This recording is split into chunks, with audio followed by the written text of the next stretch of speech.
Sanay na sanay tayo mga Pilipino sa sistema ng hustisya sa Pilipinas na liban sa kawalan ng jury system ay medyo hango pa rin sa American adversarial courtroom model.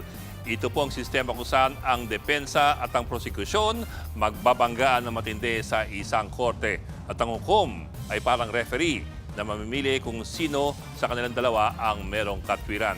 So, pagalingan ng paghahalungkat ng mga ebidensya at minsan pagalingan sa pagtago ng ebidensya at ng mga testigo.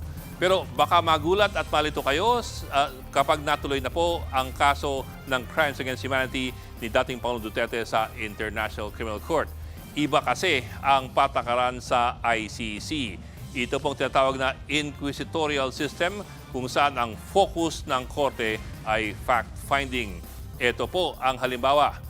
Kung ang prosekusyon sa Pilipinas ay may mahanap na ebidensya o testigo na maaring makasira sa kanilang kaso, madalas ay dededmahin po ito o baka pa nga itago para hindi po magamit ng kalaban.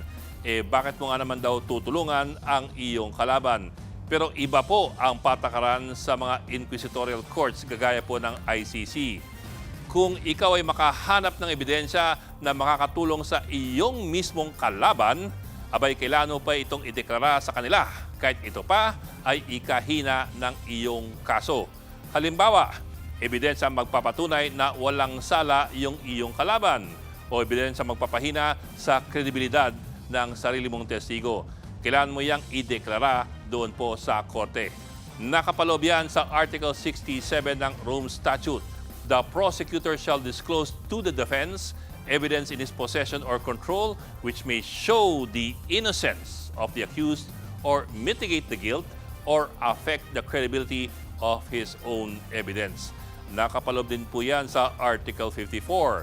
The prosecutor is required to investigate both incriminating and exonerating circumstances equally. Ibig pong sabihin, kailangan bigyan ng parehong kahalagahan ng prosekusyon ang pag-imbestiga ng ebidensyang magpapatunay ng guilt o magpapatunay ng innocence. Yun lang, partikular ang konseptong ito sa prosecution lamang, hindi po sa depensa. Dahil nasa prosecution naman talaga ang burden of proving guilt. So, bakit ganun? Di ba magkalaban dapat ang depensa at ang prosecution? Nakabatay kasi po ito sa konsepto na ginagamit sa ilang bansa sa Europa na ang tunay na pakay dapat ng lahat ng panig sa isang kaso ay ang alamin at ilabas ang katotohanan, kahit pa makasira ito sa sarili mong kaso.